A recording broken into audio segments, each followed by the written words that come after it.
एकदमच म्हणजे त्याची परिस्थिती वाईट होती. पण त्या दरम्यान काळ्या हळदीने आम्हाला खऱ्या अर्थाने जगवलं.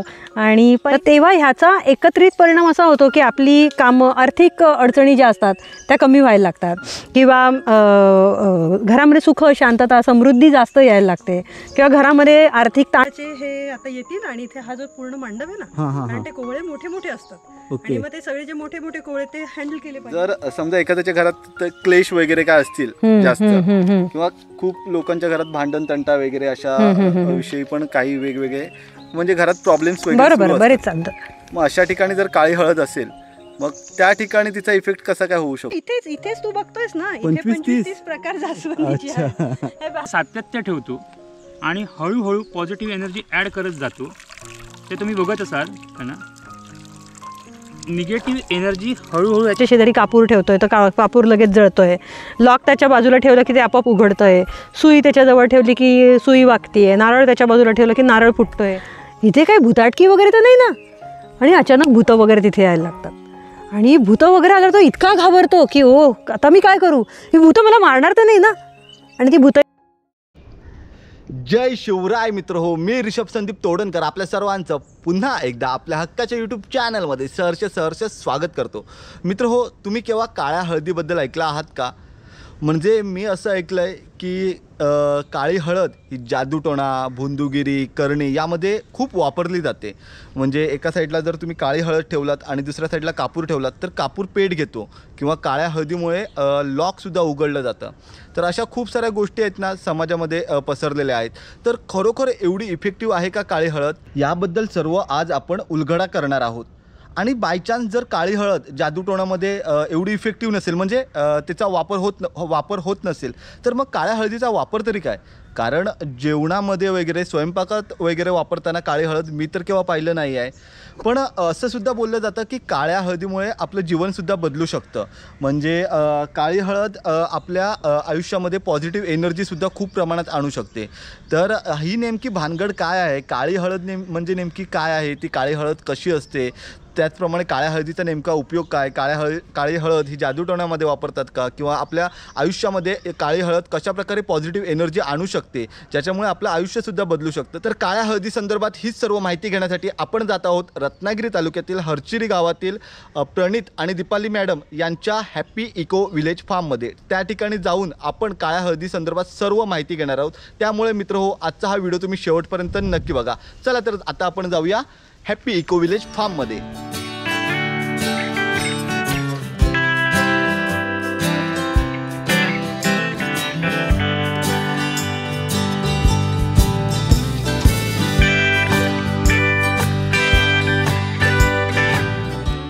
तर मित्र हो, आता मी पोचलो आहे happy eco village Harcheri Ratnagiri या ठिकाणी. आणि तुम्ही पाहू शकता, हे बघा, हेच आहे हॅपी इको विलेज रत्नागिरी. आणि मित्र हो, हे बघा, त्याचे ओनर आहेत ते इथे प्रणित सर. वेलकम. धन्यवाद सर. तर प्रणित सरांशी आहेत ना खूप अगोदरपासून आमचं ह्या काळ्या हळदी संदर्भात बोलणं होत होतं. आणि त्याच्याबद्दल वेगवेगळे गैरसमज आणि वेगवेगळ्या अंधश्रद्धा आणि वेगवेगळी माहिती सर ठिकठिकाणी अशी लोकांपर्यंत पोहोचली. म्हणजे काही ठिकाणी चुकीची माहिती सुद्धा आहे. तर ह्या माहितीचाच म्हणजे ह्या संदर्भातच हा सर्व काळ्या हळदीचा उलगडा करण्यासाठी या ठिकाणी आज आम्ही पोहोचलो आहोत. तुमचे खरंच स्वागत. आणि तुमच्या माध्यमातून आपण ह्याच्यातल्या बऱ्याचशा अंधश्रद्धा आणि गैरसमज दूर करू. बरोबर, अशी आम्हाला आशा वाटते. आणि तुमचा प्रवास कसा झाला? एकदम मस्त झाला. हे थोडं आतमध्ये आहे, हे लोकेशन थोडं आतमध्ये. हो. इथे येताना थोडंसं डिफिकल्ट होतं. जरा पावसाचं वातावरण आहे, पाऊस फक्त एका ठिकाणी भेटला तेवढंच. ओके, बाकी व्यवस्थित सर्व. तर हो. तर मित्र, आता आपण बघूया हॅपी इको विलेज आणि त्यानंतर मग काळ्या हळदी संदर्भात सुद्धा आहेत ना माहिती घेऊया. हे आमचं सगळं हॅपी इको विलेज आहे. आणि आज आपण ज्या विषयावरती डिस्कस करणार आहोत की ज्याच्याविषयी डिस्कस करणार आहोत, ह्या आजची अतिथी ही आहेत, ही काळ्या हळदीची रोपं. याच्याविषयी आपण आज सर्व माहिती घेणार आहोत. आणि ह्याचे पॉझिटिव्ह निगेटिव्ह साईड का ना, सगळी माहिती आज आपण आपल्या ह्याच्यामध्ये डिस्कस करू. ओके. तर मित्र हो, इथे पाहू शकता तुम्ही श्री स्वामी समर्थांचं दर्शन झालं. आणि त्याच्याच खालच्या साईडला हे आपल्याला काळ्या हळदीचं झाड दिसतंय. हे अशा प्रकारे असतं मित्र. ही म्हणजे सर साधारण आपली रेग्युलर हळद पिवळी हळद असतं तर तशाच टाईपमध्ये पण ही थोडी झाडं ही पानं ब्रॉड वाटतात तशी. हो, याची पानं थोडी ब्रॉड असतात, हळदीसारखीच असतात. नॉर्मल हळदीमध्ये आणि याच्यामध्ये फरक असा आहे की ह्याच्या पानांवरती जर तुम्ही बघितलं ही मध्यभागी रेष दिसते. ओके. ही त्याची खूण आहे. ओके. याच्यावरनं ही काळ्या हळदीची रोपं तसं ओळखता येतं. ही त्यातली एक आहे पॉईंट आहे ज्याच्यावरनं ही ओळखता येतात. असे बरेच पॉईंट आहेत. तर मित्र हे बघा, ही आहे अशा प्रकारे काळ्या हळदीची रोपं. तुम्हाला इथे पण दिसतील बघा, ही सगळी आपल्या आजूबाजूला काळ्या हळदीची रोपं आहेत. म्हणजे आपल्या काळी हळद संशोधन केंद्रामध्ये तुम्ही कुठेही गेला तरी तुम्हाला आजूबाजूला काळ्या हळदीची रोपं सापडतील.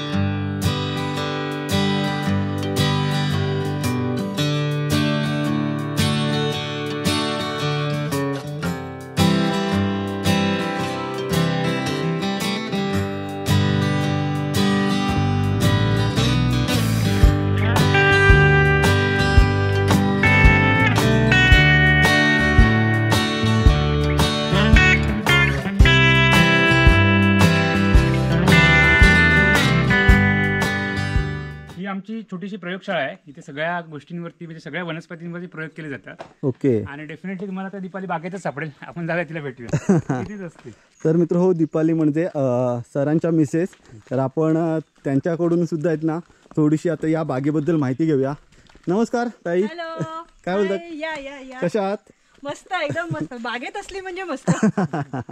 या आता काय सुरू आहे? ही आहे आमची छोटीशी बाग. इथे कायम काही ना काही चालू असतं. मोस्ट हॅपनिंग प्लेस आहे ही. ओके. आणि इथे तुम्हाला थोडीशी ओळख करून देते बागेची पण. इथे बघा, हे कोहळे लावलेले आहेत सगळे. ओके. आम्ही ऑर्गॅनिक कोहळे वापरतो पूर्ण. ऑर्गॅनिक म्हणजे आम्ही इथे सगळं काही केमिकल फ्री करतो. कोहळ्याचे हे आता येतील आणि इथे हा जो पूर्ण मंडप आहे ना, कारण ते कोहळे मोठे मोठे असतात. आणि मग ते सगळे जे मोठे मोठे कोहळे ते हँडल केले पाहिजे म्हणून त्याला असं मजबूत मांडव पाहिजे. बरोबर. तो लावलेला आहे. त्यानंतर इथे एवढं पसरलेलं रान दिसतंय ना, हे सगळं रताळ्याचं रान आहे. हे रताळ आहे का? हो, हे फुल रताळ आहे. आता रताळ साधारण केव्हापर्यंत होईल? आता हे चालू झालेले आहेत त्याच्यातले. आता त्याचे काढून घेतलेत ना आणि ह्याच्या वेलीच्या कटिंग थोड्या थोड्या लांब लांब लावल्या तर हे अख्खं शेत भरू शकेल एवढं रताळ आहे. ओके. म्हणून रताळ्याला अमरवेल म्हणतात, कारण ते कधी मरत नाही. म्हणजे ही वेल जरी काढून लावली तरी तुला परत रताळी मिळू शकते. बरोबर बरोबर. म्हणून ती अमरवेल आहे. अच्छा. त्यानंतर इथे बघशील तर बघ, इकडे काही हळदीचीच रोपं जिकडे तिकडे उगलेली आहेत भरपूरशी. ही वांग्याची रोपं आहेत. ही सगळी गावठी वांगी. वांग्याचे पण 3-4 प्रकारचं वांग आहे. पांढरं वांग, हिरवं वांग, काळं वांग, भरिताचं वांग. अच्छा. त्यानंतर जास्वंदीचे जवळपास 25-30 प्रकार आहे. इथे आता आपल्या या विलेज मध्ये, हॅपी इको विलेज मध्ये, इथेच तू बघतोयस ना, इथे 25-30 प्रकार जास्वंदीचे आहेत. हा लिंबू आहे, हा सीडलेस लिंबू आहे. ओके. किंवा आता तो मोठा होतोय. त्यानंतर तिकडे सोनचाफे आहेत. अननस खूप सारे आहेत आमच्याकडे. ओके. त्यानंतर हे बघ, हे सगळे गावठी गुलाबी बघ. हे छोटी छोटी रोपं उगली ती भेंडीची आहेत. त्यानंतर इथे बघ, भरपूरशी अननस तुला लागलेली दिसतील. हो हो. आणि सगळी अननस इतकी वाढलेली, आणि हे सगळं सेंद्रिय आहे. ही जर अननस बघशील ना, ही सगळी जड होऊन पडलेली आहेत. इकडे बघशील तुला वेगवेगळ्या पालेभाज्या दिसतील. ओके. ही मेथी आहे, ही करडई आहे. सो इथे सगळ्या प्रकारचे वेगवेगळ्या प्रकारचे देशी बियाणे आणि त्याची सेंद्रिय शेती, त्याचे प्रयोग इथे करत असतो. आणि सर्व प्रकारचे देशी म्हणजे ओरिजिनल. मग त्याच्यामध्ये मसाले, भाज्या, अजून काही लागणारी फळं, फुलं, ह्या सगळ्या प्रकारचं तुला इथे बघायला. म्हणजे थोडक्यात ही तुमची प्रयोगशाळाच आहे. आणि इथे काय, ह्या मांडवावरती काय आहे? त्या मांडवावरती जवळपास 6 प्रकारचे घेवडे लावले आहेत. अच्छा. घेवडे 18 प्रकारचे आहेत, पण अजून सगळे मांडव झाले नाहीयेत, त्यामुळे इथे तुला 6 प्रकारचे दिसत आहेत. Okay okay. तर मित्र, अशा प्रकारे हे आहे हॅपी इको विलेज. आणि यामध्ये आपले प्रणित सर आणि दीपाली मॅडम वेगवेगळ्या प्रकारची शेतीसुद्धा करत असतात.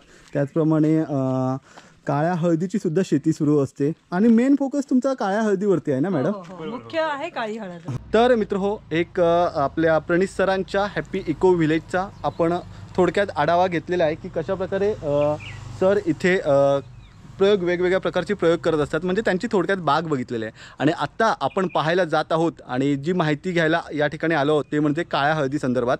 तर आता आपण जाऊया आणि काळ्या हळदीची सर्व माहिती घेऊया. तर मित्र हो, आता आपण प्रणित सर आणि दीपाली ताईचं म्हणजे त्यांची थोडक्यात प्रयोगशाळाच पाहिली आणि त्याच्याबद्दल थोडक्यात माहिती घेतली. पण ज्यासाठी आज आपण हा व्हिडिओ बनवतोय म्हणजे काळी हळद, तर त्याच्या संदर्भात आज आपण माहिती घेणार आहोत. तर सर मी काही प्रश्न लिहून आणले आहेत. म्हणजे खूप सारे लोकांमध्ये गैरसमज पसरलेले आहेत. ओके. अंधश्रद्धे संदर्भात जास्त आहेत. बरोबर. तर त्या संदर्भात म्हटलं खूप सारे प्रश्न होते, तर मी ते लिहून आणले आहेत आणि ते एक एक करून आता प्रश्न प्रणीत सर आणि दीपाली ताईंना विचारणार आहेत. तर सर पहिला आधी एक मी सर्वात प्रथम प्रश्न विचारतो तुम्हाला की काळी हळद याची शेती करण्याचं तुम्हाला केव्हा सुचलं, काय केव्हापासून करताय तुम्ही? अच्छा, मी सांगू. ओके. ॲक्च्युली आवड आम्हाला खूप अगोदरपासून होती. निसर्गाची आवड अगदी पहिल्यापासून होती आम्हाला. आणि आम्ही खूप ठिकाणी फिरायचो पहिल्यांदी. आणि काही आदिवासी लोकांकडे आम्ही काळी हळद बघितली. तर ती बघितली तेव्हा त्याचा अर्थ माहिती नव्हता, फक्त ती दिसायला खूप छान दिसायचं, एकदम ब्राईट. त्यामुळे आम्ही ते उचलून म्हणजे त्यांच्याकडून आम्ही घेऊन आलो. तर अगदी थोडेसे कंद त्यांनी आम्हाला दिलेले, तर ते मी घरीच वाढवले. सुरुवातीला घरात वाढवत गेलो, मग नंतर टेरेस फ्लॅटमध्ये काही वाढवत गेलो. जे घरची गच्चीवरची शेती म्हणतात ना, ते दुधाची तहान ताकावर, तसा प्रकार. तेव्हा आम्ही फ्लॅटमध्ये राहायचो. तर तेव्हा या सगळ्या गोष्टी आम्ही तिथे केलेल्या. आणि जेव्हा आम्ही इथे आलो ह्या जागेमध्ये, जवळपास 4.5-5 वर्षापूर्वी आम्ही ह्या जागेमध्ये आलो, तर तेव्हा येताना जवळपास 75 किलो बियाणं स्वतःचं तयार झालेलं होतं. आता त्या बियाण्याचं आपण इथे लावूया, कल्टिवेशन करूया, मोठ्या प्रमाणात वाढूया, हा विचार होता आमच्या मनात. आणि मग त्या गोष्टी आम्ही केल्या इथे. आणि अक्षरशः तुम्हाला मी सांगते की काळ्या हळदीला फॉर्च्यून चेंजर का म्हणतात ते आम्हाला इथे राहून कळलं. लॉकडाऊनच्या दरम्यान सगळ्यांचे बिझनेसेस बंद पडत होते, आपल्या सगळ्यांचीच अवस्था वाईट होती तेव्हा. आणि आम्ही तर शिक्षण क्षेत्रात होतो, तर ते पण एकदमच म्हणजे त्याची परिस्थिती वाईट होती. पण त्या दरम्यान काळ्या हळदीने आम्हाला खऱ्या अर्थाने जगवलं. आणि पहिल्या वर्षापासूनच आम्ही जेव्हा इथे काळी हळद लावली, त्या वर्षापासूनच अगदी सुरुवातीला रोपं उगायला लागली, तेव्हापासूनच काळ्या हळदीची आमच्याकडून मागणी यायला लागली. मग आम्ही रोपं विक्री करायला सुरुवात केली, त्यानंतर बियाणं विक्री करायला सुरुवात केली. त्याबरोबर मग आम्ही काळी हळद वाढवली. आणि तुला सांगते, दरवर्षी म्हणजे सुरुवातीला अगदी अर्धा गुंठा 1 गुंठा आमच्याकडे हळद असेल तेव्हा, पण त्यानंतर आज जवळपास 4.5 एकरवरती आपली काळी हळद आहे. आणि कम्प्लिटली म्हणजे इथे आल्यानंतर आमचा फोकस असा त्याच्यावरती झाला आहे. आणि आता आपण रजिस्टर्ड पण आहोत, black turmeric research and development centre या नावाने आपलं रजिस्ट्रेशन पण आहे. आणि इथे आम्ही कम्प्लिटली म्हणजे आता गेली 5-1 वर्षांपासून आम्ही कमर्शियली त्याचं फार्मिंग करतोय. तर सर आता पिवळी हळद म्हणजे नेमकं काय ते आम्हाला माहिती आहे. बरोबर. पण काळी हळद याबद्दल खूप साऱ्या लोकांना अजून माहिती नाही. इव्हन काही लोकांना काळी हळद असते हे सुद्धा माहिती नाही. ज्या लोकांना माहिती आहे म्हणजे अंधश्रद्धा संदर्भात वगैरे, त्या लोकांना माहिती आहे. बरोबर. मॅडम जसं मगाशी बोलले की काळी हळद संशोधन केंद्र सुद्धा तुमचं आहे, ते नेमकं काय करतं, तर या संदर्भात आम्हाला थोडक्यात माहिती द्या. काळी हळद म्हटलं ना की डोळ्यासमोर बरंच काय काय येतं. म्हणजे डेफिनेटली काळी हळद म्हटलं की काहीतरी काळं किंवा कोणतरी जादूटोणा करणारा प्रकार किंवा अंधश्रद्धा अशा बऱ्याचशा गोष्टी डोळ्यासमोर येतात. ओके. पहिल्यांदा हे लक्षात घ्या की जशी आपली पिवळी हळद असते तशी काळी हळद पण असते. म्हणजे आतापर्यंत जर तुम्ही बघितलात जवळपास 7 प्रकारच्या हळदी अस्तित्वात आहेत. ओके. त्याच्यातला काळी हळद हा त्याच्यातला एक भाग आहे. ओके.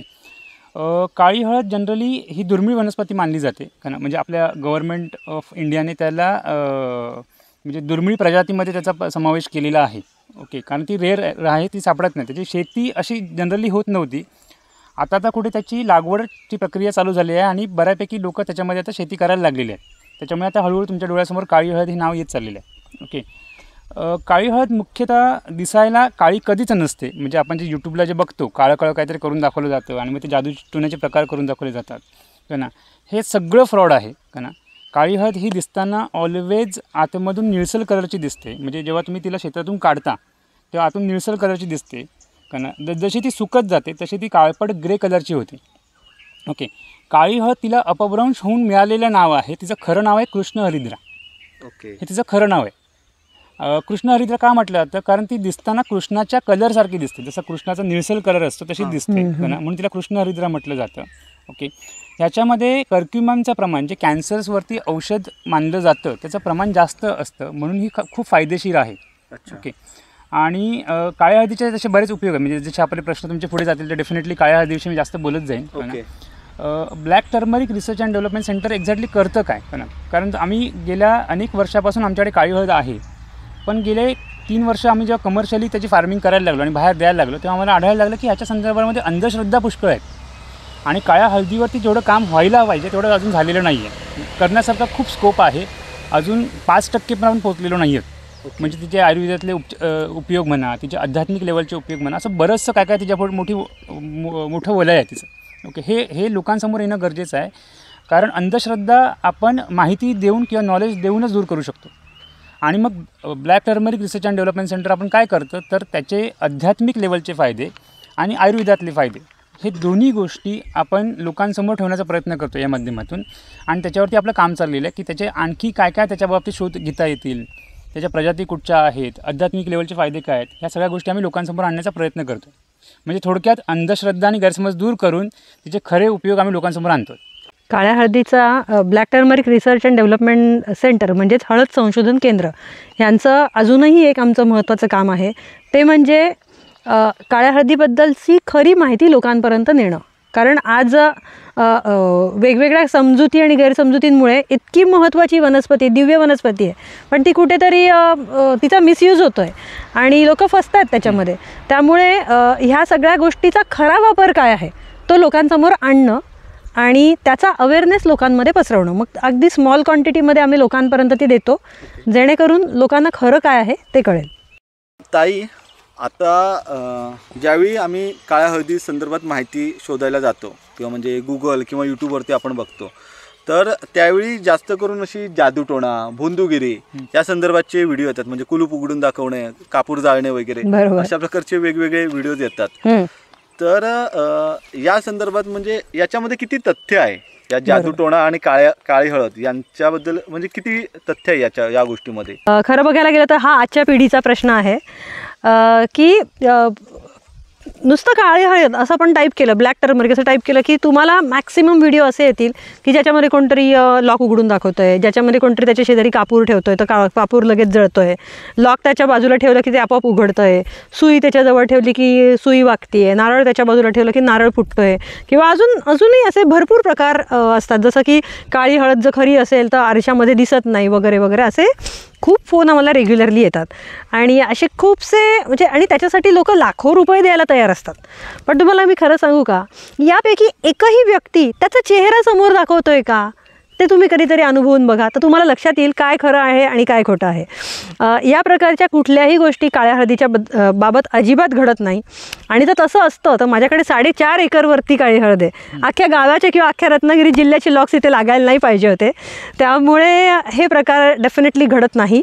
आणि जर असं काहीतरी कोणीतरी तुम्हाला सांगून जर फसवण्याचा प्रयत्न करत असाल तर तुम्ही अशा पद्धतीच्या आमिषांना अजिबात बळी पडू नका. आता मध्यंतरी अजून एक काहीतरी प्रकार येतो, आम्हाला सांगतात, फोन करून विचारतात की तुमच्याकडे काळ्या हळदीचे मोठे कंद उपलब्ध आहेत का, अर्धा किलोचा कंद आहे का, म्हणजे एकच कंद अर्धा किलोचा पाहिजे, 300 ग्रॅमचा आहे का, 200 ग्रॅमचा आहे का. येस, काळ्या हळदीमध्ये आता एकरोने शेती लावली तर त्याच्यामध्ये 2-4 कंद तुम्हाला 250 ग्रॅमपर्यंत वगैरे मिळू शकतात. पण ती हळद आहे, ते सुरण नाही आहे ना अर्धा किलोचं कंद यायला किंवा 1 किलोचं कंद यायला. ते त्यांना पाहिजे कशासाठी, कितीतरी वेळ आम्हाला फोन यायचे, आम्हाला कळायचं नाही का मागतात असं. आणि नंतर कळलं की त्यांना कोणीतरी असा नवीनच प्रकार हल्ली चालू आहे या फील्डमध्ये की ते कुठला तरी बाबा त्यांना अशी एक पेटी बनवून देतो चांदीची, ज्याच्यामध्ये तितक्या ग्रॅमची, आता 250 ग्रॅमची हळद जर तुम्ही त्याच्यामध्ये ठेवली आणि काही वस्तू ठेवली तर त्या पेटीतून रोज 2,500 रुपये बाहेर येणार. आता हे सगळं तुम्हाला कितपत पटतं आहे हा मला तुम्हाला विचारण्याचा प्रश्न आहे. आणि या प्रकारच्या खूप गोष्टी असतात. पण मी तुम्हाला क्लिअर कट सांगेन, काळी हळद 100% फॉर्च्यून चेंजर आहे, तुमचं आयुष्य बदलू शकते. पण तुम्ही त्याचा योग्य वापर करून घेतला तर. या आणि अशा प्रकारच्या भ्रामक कल्पनांच्या मागे जाऊन तुम्ही तुमचा बहुमूल्य वेळ आणि तुमचा पैसा खर्च करून घेऊ नका. आता या पुढचा प्रश्न म्हणजे की आता समाजामध्ये खूप ठिकाणी मी असं ऐकलं आहे की काळी हळद ही जादूटोण्यामध्ये किंवा करणी वगैरे करण्यामध्ये जास्त वापरली जाते. तर याला नेमका वैज्ञानिक आधार काय आहे? ओके, काळी हळद करणीमध्ये वापरली जाते, याला वैज्ञानिक आधार काय आहे ते सांगण्यापेक्षा काळी हळद वापरण्यामागे खरा वैज्ञानिक आधार काय आहे ते मला सांगायला जास्ती आवडेल. डेफिनेटली सगळ्या प्रकारच्या एनर्जीशी रिलेटेड कामांमध्ये काळी हळद ही वापरली जाते. आता कसं असतं की बघा, बऱ्याच वेळेला लिंबू पण उतरवला जातो किंवा आपल्याला बरं नसतं तर आपली आई पण मीठ मोहऱ्यांनी आपली दुष्ट काढते, किंवा अग्निस्नान, वायुस्नान, जलस्नान हे वेगवेगळ्या प्रकारच्या आपल्या अंगावरून त्या गोष्टी फिरवण्यात येतात. त्याच्यातून काय होतं की आपली एनर्जी किंवा आपले ऑरा जे असतात ते क्लिअर होतात. ज्या पण वस्तू ह्या पृथ्वीवरच्या ज्या पण वस्तू एनर्जीशी टॅकल करतात त्यांना एनर्जी क्लिअरेशनमध्ये वापरण्यात येतं. तसं लिंबू उतरवला जातो आणि आपल्याला बरं वाटतं, किंवा मीठ उतरवलं आणि आपल्याला बरं वाटतं, हो की नाही? बरं तर वाटतं. सायंटिफिक रिझन काय आहे आपल्याला ते माहिती नसतं, पण त्यावेळी बरं वाटतं. तर तशीच ही काळी हळद पण आहे, ती एनर्जीशी खेळते. पण आता लिंबू जर जादूटोण्यात वापरतो, मग आपल्याला त्याचे खरे गुणधर्म माहिती आहे, आपण तर ते खातो सुद्धा, कारण की तो आपल्याला खूप इझिली अवेलेबल आहे. बरोबर. त्यामुळे इझिली अवेलेबल असल्यामुळे त्याचे खरे वापर आपल्याला माहिती आहे. आपण रोजच्या खाण्यात वापरतो, मेडिसिनली तो हाय मेडिसिनल आहे आणि सगळ्या गोष्टींमध्ये त्याचा भरपूर फायदा आपल्याला होतो. त्यामुळे त्याची शेती पण केली जाते आणि आपण ते रेग्युलर वापरामध्ये वापरतो. काळ्या हळदीच्या बाबतीत होतं काय, एक तर त्याचं नाव काळी हळद असं एक जरा वेगळं असतं. सेकंड थिंग, ती आपली बघितलेली नाही आहे ना, रोजच्या लाईफमध्ये आपण त्याला बघितलेलं नसतं. त्यामुळे फक्त त्याची एकच बाजू आपल्या डोळ्यासमोर पटकन दिशी येते आणि मग त्याचा खरा वापर काय तो आपल्याला माहिती होत नाही. बरोबर. ॲक्च्युली काळी हळद ही एक दिव्य वनस्पती आहे, ती हाय मेडिसिनल आहे. तसं प्रणितने सांगितलं की 7-8 प्रकारच्या ज्या हळदी आहेत त्याच्यामध्ये सगळ्यात जास्ती हायेस्ट कर्क्युमाइन असलेली ती वनस्पती आहे. बरोबर. सो मेडिसिनली पण ती हाय आहे, त्यामुळे तिच्या अवतीभोवती असण्याने पण खूप फरक पडतो. दुसरी गोष्ट, जर आपण जर एनर्जीवरती आपण काम करत असू, आता एनर्जी म्हणजे काय, तर एनर्जी ही दिसत नाही मुळात. म्हणजे आपली जी आपण जे आता बोलतोय त्याच्यात पण एनर्जी आहे. पशुपक्ष्यांचा आवाज येतो, ती पण एक एनर्जी आहे. आपण जेव्हा ह्या एनर्जीमध्ये येतो आपल्याला बरं वाटतं. सो कुठलीही एनर्जी ही पॉझिटिव्ह आणि निगेटिव्ह दोन प्रकारच्या एनर्जी आहे. कुठल्याही प्रकारची एनर्जी वाढवण्याचं काम काळी हळद करते. आता एनर्जी जेव्हा वाढते तर काही लोकांना जर निगेटिव्ह एनर्जी वाढवायची असेल, म्हणजे थोडक्यात ह्या निगेटिव्ह गोष्टी केल्या जातात, काळी जादू वगैरे वगैरे, त्या सर्व गोष्टी आम्ही कधीही प्रमोट नाही केल्या आणि करतही नाही. पण जर खरंच एखादा महान तपस्वी योगी असेल तर तो त्या पद्धतीने पण तिला वापरू शकतो. पण त्याच्या नावाखाली बऱ्याच मोठ्या प्रमाणात भोंदूगिरी चालते आणि त्या भोंदूगिरीला कोणीही फसू नये, हे माझं म्हणजे अगदी जाहीर आवाहन आहे. सो भोंदूगिरीला फसू नका, पण काळ्या हळदीचा खरा वापर करून घेणं गरजेचं आहे. सो एनर्जी जी आहे ती एनर्जी काळी हळद वाढवते. आता बघा, कुठल्याही गोष्टीची एनर्जी, आता जवळ सपोज सूर्य आता चमकतोय पण आपल्याला काही त्रास होत नाही, त्याच ठिकाणी जर मी भिंग धरलं आणि ते जर एकवटले सूर्यकिरण तर काय होईल, लगेच आग लागेल. म्हणजे तीच एनर्जी आहे, पण जेव्हा ती एकत्रितपणे येते तेव्हा काय होतं, त्याचा एक वेगळा इफेक्ट आपल्याला मिळतो. तसंच आहे आपल्या घरामध्ये जर काळी हळद असेल आणि त्याच्याजवळ जर आपण काही पर्टिक्युलर गोष्टी वारंवार बोललो, मग त्या पॉझिटिव्ह असू दे किंवा निगेटिव्ह असू दे, त्या वाढणार आहेत. मग काय वाढवायचं आहे ते मात्र कम्प्लिटली आपण ठरवतो. सो एनर्जी बरोबर एनर्जीला बूस्ट करणं हे काळ्या हळदीच्या मागचं मुख्य कारण आहे. ओके. म्हणजे आता जसं की मॅडम तुम्ही बोललायत, तर अजून एक त्याच्यावरती मला प्रश्न आला आहे की काळी हळद एनर्जीला वाढवते. तुम्ही कदाचित त्याच्यामध्ये स्पष्टीकरण दिलं आहे, पण एक अजून स्पेशल ह्या प्रश्नावरती मला स्पष्टीकरण मिळालं तर बरं होईल. की तुम्ही बोललात की काळी हळद हे एनर्जीला वाढवते, वाईट असू दे किंवा काय. जर समजा एखाद्याच्या घरात क्लेश वगैरे काय असतील जास्त, किंवा खूप लोकांच्या घरात भांडण तंटा वगैरे अशा विषयी पण काही वेगवेगळे म्हणजे घरात प्रॉब्लेम्स वगैरे बरेच चालतं, मग अशा ठिकाणी जर काळी हळद असेल मग त्या ठिकाणी तिचा इफेक्ट कसा काय होऊ शकतो? बरोबर आहे. कसं आहे बघ, जशी पॉझिटिव्ह एनर्जी असते तशी निगेटिव्ह एनर्जी सुद्धा असते. आणि कसं आहे बघ, आपल्या घरामध्ये गाडी उभी आहे, ओके, आता नुसतीच गाडी उभी आहे तर ती गाडी आपल्याला डायरेक्ट कुठेतरी घेऊन नाही जाणार आहे. बरोबर. पण तिचं काम काय आहे, कुठल्याही ठिकाणी फास्टमध्ये घेऊन जाण्याचं. बरोबर. आता मला दिल्लीला जायचं आहे की मद्रासला जायचं आहे हे मी ठरवते. बरोबर. पण जर गाडी असेल तर मी त्या ठिकाणी फास्ट पोहोचू शकते. बरोबर. कळलं? काळी हळद जर तुमच्याकडे असेल तर तुम्ही कुठलीही एनर्जी स्पेसिफिकली वाढवू शकता. आता मग तुमचा हा प्रश्न येतो की अरे बापरे, मग जर निगेटिव्ह असेल तर ती पण वाढेल का? बरोबर. तसं नाही आहे. अजून एक उदाहरण मी तुम्हाला असं देईन की जर आपण ट्रॅफिक सिग्नलवर जातो बघा. आता ट्रॅफिक सिग्नल कशासाठी असतो आणि कुठे असतो स्पेसिफिकली? ज्या ठिकाणी ॲक्सिडेंटचे चान्सेस जास्त आहेत त्या ठिकाणी शक्यतो ट्रॅफिक सिग्नल लावलेले असतात. आता हे ट्रॅफिक सिग्नल आपल्याला काय सांगतात? रेड, येलो आणि ग्रीन. बरोबर. ग्रीन म्हणजे गो, येलो म्हणजे स्लो आणि रेड म्हणजे स्टॉप. बरोबर. आता ट्रॅफिक सिग्नल जर मी तोडला तर काय होईल? फाईन बसणार आपल्याला. हां, तो एक पार्ट झाला, पण आपण मरू शकतो, राईट? आपण मरू शकतो, ॲक्सिडेंट होऊ शकतो, राईट? पण ट्रॅफिक सिग्नलमुळे ॲक्सिडेंट होतोय का? नाही. ॲक्सिडेंट होतोय, मी तो तोडतोय. बरं. सेकंड थिंग, हां, सेम गोष्ट, हां, ॲक्सिडेंट होण्यापासून आपल्याला थांबवतो, वाचवतो, किंवा आपल्याला तुम्हाला गाईडलाईन मिळतात की हे सिग्नल असे असताना जर तुम्ही अशा पद्धतीने वागलात तर तुमचे ॲक्सिडेंट होण्याचं प्रमाण 100% टळू शकतं. अंडरस्टँड? तसंच आहे, काळी हळद देताना ती काळी हळद वापरायची कशी हेही आम्ही सांगतो. बरोबर. आणि जेव्हा तुम्ही त्या पद्धतीने जर ती वापरलात तर 100% तुम्हाला जी एनर्जी हवी ती आपण वाढवू शकतो. तसंही तुमच्याकडे हळद असू दे किंवा नसू दे, आपण जे बोलतो आहोत त्याची एनर्जी क्रिएट होते आणि ते कुठे ना कुठे लागू होत आहे. हो. पण काळ्या हळदीमुळे ते फास्ट होणार आहे. ओके. जर तुम्ही मनापासून जर त्या गोष्टी बोललात की जे तुम्हाला हवं आहे आयुष्यामध्ये, हां. तर त्या गोष्टी 100% वाढणार आहेत. बरोबर. आता मी तुम्हाला इथे एक उदाहरण पण देऊ इच्छिते की म्हणजे पॉझिटिव्ह आणि निगेटिव्ह गोष्ट, पण कुठली गोष्ट किती प्रमाणात वाढवायची आहे हे आपल्या हातामध्ये असतं. बरोबर. आणि त्या गोष्टी आम्ही तुम्हाला संपूर्णपणे ह्या पूर्ण व्हिडिओमध्ये मी तुला सांगेलच. येस. काळी हळद संशोधन केंद्रामध्ये आपण एवढ्या वर्षाच्या अनुभवावरनं लोकांना हे गाईड करतो. जसं तुमचा मगाचा प्रश्न होता, माझ्या घरामध्ये निगेटिव्हिटी असेल तर काय, निगेटिव्हिटी आपण कशी काढू शकतो. निगेटिव्हिटीला काढताना आपल्याला पॉझिटिव्ह एनर्जी जर आपण इन्क्रीज केली तर निगेटिव्ह एनर्जी निघून जाऊ शकते. तिचं प्रमाण वाढलं तर हिचं प्रमाण कमी होईल. बरोबर. मग इथे आम्ही एक संकल्प सिद्धी नावाचा एक प्रोग्राम डिझाईन केलेला आहे का ब्लॅक हळदी रिसर्च अँड डेव्हलपमेंट सेंटरमध्ये, जो आम्ही हळदीच्या रोपांबरोबर आम्ही लोकांना देतो. आणि जर त्या पद्धतीने जर आपण जर काही गोष्टी केल्या घरामध्ये, मग त्याच्यावर काही मंत्र आहेत, काही प्रार्थना आहेत, काही विधी आहेत का ना, जे आम्ही रोपांबरोबर म्हणा की लोकांना घरपोच जातात त्याच्यावर आम्ही देतो. त्या पद्धतीने गेलेली तर डेफिनेटली घरामधली पॉझिटिव्ह एनर्जी वाढते, निगेटिव्ह एनर्जीचा इम्पॅक्ट कमी होतो आणि त्याचा आपल्याला फायदा होतो. ओके. म्हणजे तुम्ही काळ्या हळदीची रोपं देता.